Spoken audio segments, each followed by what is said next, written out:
Bondi Beach. Beaches, sunbathers, overpriced acai bowls, and now, terrorists. In the land with the strictest gun laws this side of Narnia, two men turned a peaceful Hanukkah event into Australia's worst mass shooting in nearly 30 years. Thanks to the father-son duo whose idea of a holiday season was more Nightmare on George Street than Home Alone. Spoiler alert, they were legally armed. Yeah, stay tuned. So here's the heavily reported, horrifying nuts and bolts. Sunday, the 14th of December 2025, Sydney's Bondi Beach, about 6:47 p.m. AEDT. A Jewish Hanukkah event, Hanukkah by the Sea, packed with families. Two gunmen opened fire with legally licensed firearms. 15 to 16 people killed, 40+ wounded, including a child and police officers. Police killed one shooter. The other, his son, was captured alive by our secular Muslim hero Ahmed al-Ahmed. Yeah, that's Australia, murder capital of serenity and overpriced brunch. And yes, we're legally allowed to dissect this stupidity. Let's cut through the spin cycle. Australian investigators say the attack was inspired by Islamic State ideology, not some Facebook meme gone bad. Local police are treating the Bondi attack as terrorism targeting Jews with extremist motivations. Now, I know what the comment section will try. It's just religion. No, not religion as millions practice it. Radical Islamist ideology, the one with a long, documented history of linking violence to a caliphate fantasy and death cult recruitment. That's what security officials are pointing to, not your aunt's Ramadan iftar. And here's the worst twist. The 24-year-old son, Naveed, was already known to authorities in 2019 for suspected ISIS connections and was deemed not an imminent threat. Yep, known to Intel is the bureaucratic version of oops. Here's footage of Naveed talking about his religious views. Listen for radical interpretation, not cultural practice. Assalamualaikum brothers. We're here at Bingtown Station, spreading dawah, doing the work of the prophets, continuing the work of the prophets. We're here to spread the message that Allah is one and Muhammad is the last messenger of Allah. Guys, spread dawah wherever you can. Spread the message that Allah is one wherever you can. Spread the message by pamphlets, whether it be one ayah, and whether it be raining, hailing, or clear sky. Allah will reward you for whatever action you do in His cause. Inshallah, this will save you on the Day of Judgment, when everyone will be asking, where's the hope with this? This will come for you on the Day of Judgment. Nuance matters. Islam as a faith is not the enemy, but violent political radical Islam is. Now here's where it gets absurd. After the attack, Israel's Prime Minister criticized Australian PM Anthony Albanese, claiming Australian policy had poured fuel on the anti-Semitic fire. Albanese condemned the attack immediately, calling it a deliberate anti-Semitic terrorist act and a dark day for Australia. But here's the political twist.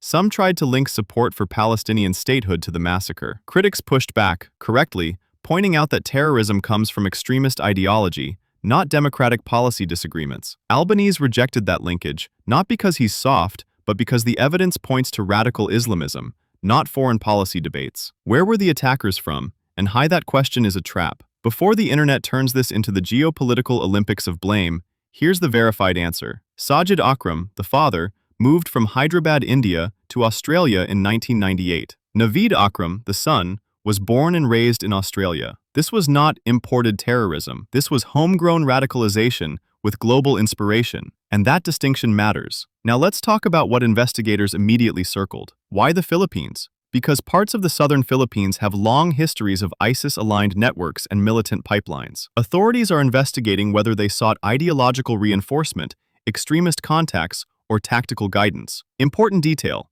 This doesn't require a jungle training camp. Modern radicalization looks like this: online ideology, offline validation, travel to feel chosen, then back home, where the damage happens. ISIS doesn't need borders. It needs Wi-Fi and resentment. Now here's the part people don't want to hear. Once someone embraces radical Islamist ideology, their country of origin becomes irrelevant, because radical Islamists do not believe in India, Pakistan, Australia, borders, constitutions. They believe in the caliphate, a political religious fantasy state that rejects nationality entirely. So asking, were they Indian or Pakistani, is like asking, what country does a computer virus come from? It doesn't matter. The ideology explicitly teaches that loyalty to nation equals betrayal of God. Borders are artificial. Violence is justified to restore divine rule. This is not cultural pride. This is total ideological replacement. Why politicians avoid saying this out loud? Because it's uncomfortable. If you say, this attack was motivated by radical Islam, you'll be accused of saying, all Muslims are violent, and that you're Islamophobic, which is false,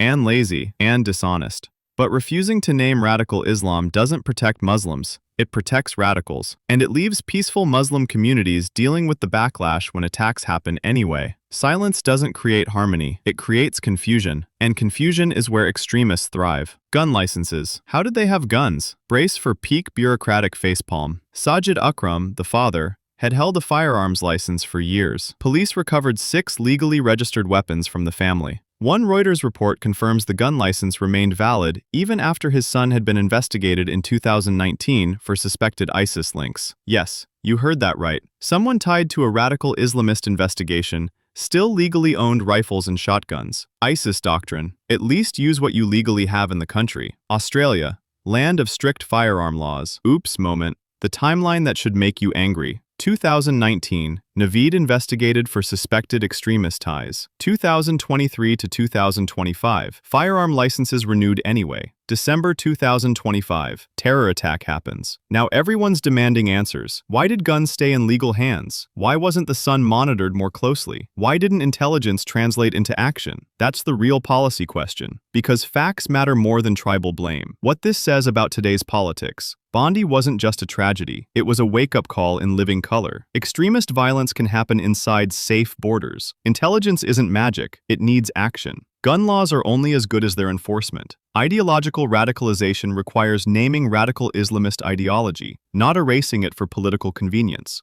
So where does that leave us? With grieving communities, political finger-pointing, and governments promising reform, only if they actually follow through. If we don't name the threat, fix the licensing loopholes, and protect vulnerable communities, then tomorrow's headline will begin with the same awful phrase. If you're tired of shallow analysis and want the real picture, subscribe, share, and tell me in the comments what you think. I'll see you next time, where facts meet sarcasm, not spin.